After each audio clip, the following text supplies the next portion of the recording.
नमस्कार मंडळी, जय सद्गुरू चॅनलवर आपलं स्वागत आहे। आज आपण करूया निलंगा राईस। लातूर जिल्ह्यातल्या निलंगा भागात खूप प्रसिद्ध असलेला हा भात घरातल्या साध्या साहित्याने तयार होणारा, रोजच्या जेवणात मस्त लागणारा आणि पोटभरीचा हा भात। चला तर मग आपण रेसिपीला सुरुवात करूया। हा 1 वाटी बासमती तांदूळ घेतलेला आहे आणि पाव वाटी मसुराची डाळ घेतलेली आहे। 1 मूठभर मी मेथी घेतलेली, धुवून घेतलेली आहे आणि 1 बटाटा घेतलेला आहे। तो साल न काढता मी चिरून पाण्यामध्ये ठेवलेला आहे। इथे मी थोडी कोथिंबीर चिरून घेतलेली आहे, थोडे शेंगदाणे घेतलेले आहेत, 1 टोमॅटो घेतलेला आहे चिरून आणि 4 मिरच्यांचे तुकडे करून घेतलेले आहे आणि कांदा घेतलेला आहे। पहिल्यांदा आपण डाळ आणि तांदूळ धुवून घेऊया, धुवून 10 मिनिटं ठेवूया। मी इकडे गॅस चालू करून भांडं ठेवलेलं आहे आणि त्यामध्ये मी 2 पळ्या आहेत तेल त्यामध्ये टाकलेलं आहे। आता आपण त्यामध्ये जिरे टाकूया, थोडा हिंग टाकूया, मिरची टाकून घेऊया।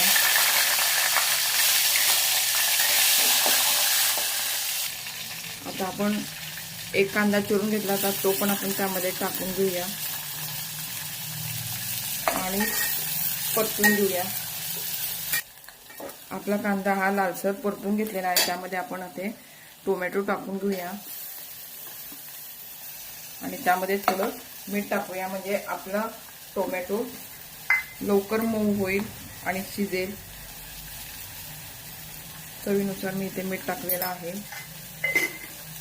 टोमॅटो आपला मऊ झालेला आहे। आपण ही मूठभर घेतलेली मेथी आहे ती पण आपण त्यामध्ये टाकून घेऊया। आता आपण त्यामध्ये चिरून ठेवलेला 1 बटाटा आहे तो आपण त्यामध्ये टाकून घेऊया, तो पण त्यामध्ये परतून घेऊया। आता आपण हे मूठभर शेंगदाणे घेतले ते पण त्यामध्ये टाकून घेऊया आणि ते पण आपण छान परतून घेऊया तेलामध्ये।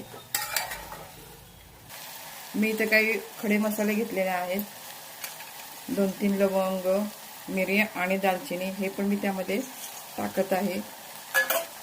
असं वरतून आपण खडे मसाले टाकले त्याचा फ्लेवर छान येतो, म्हणून मी फोडणीत नाही टाकलेले, आता टाकलेले आहेत।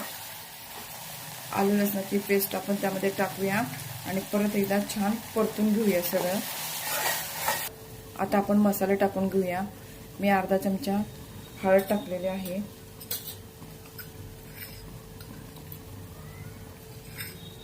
1.5 चमचा लाल तिखट टाकलेला आहे, 1 चमचा गरम मसाला टाकलेला आहे, ते आपण त्यामध्ये सगळं परतून घेऊया। आपले सगळे मसाले सगळ्या भाज्यांना परतून झालेले आहेत। आपण ही मसुराची डाळ आणि तांदूळ धुवून ठेवले होते ते आपण त्यामध्ये टाकून घेऊया। मसाल्यामध्ये आपला डाळ आणि तांदूळ छान परतून झालेला आहे।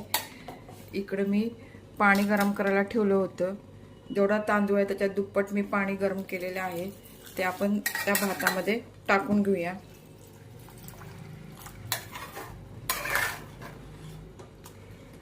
आपल्या भाताला आता चांगली उकळी आलेली आहे, त्यामध्ये आपण थोडीशी कोथिंबीर टाकून घेऊया आणि गॅस बारीक करून त्यावर झाकण ठेवून शिजून घेऊया।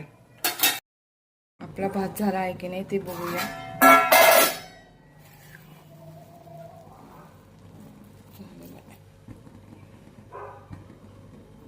आपला भात झालेला आहे। आता मी काय करते, या भाताला दम देणार आहे। दम देणार म्हणजे काय करणार आहे, मी गॅस बंद करणार आहे, 5 मिनिटं हे असंच ठेवणार आहे। त्याच्यावर असं मी एक जड वस्तू ठेवणार आहे, त्यामुळे ते आतल्या आत व्यवस्थित भात होईल। आपला निलंगा राईस हा तयार झालेला आहे, तो आपण आता सर्व करूया।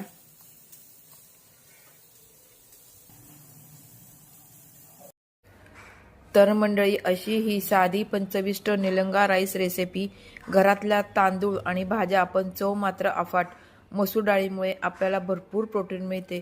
अशा प्रकारे तुम्हीही निलंगा राईस नक्की करून पहा। व मला कमेंटमध्ये नक्की सांगा.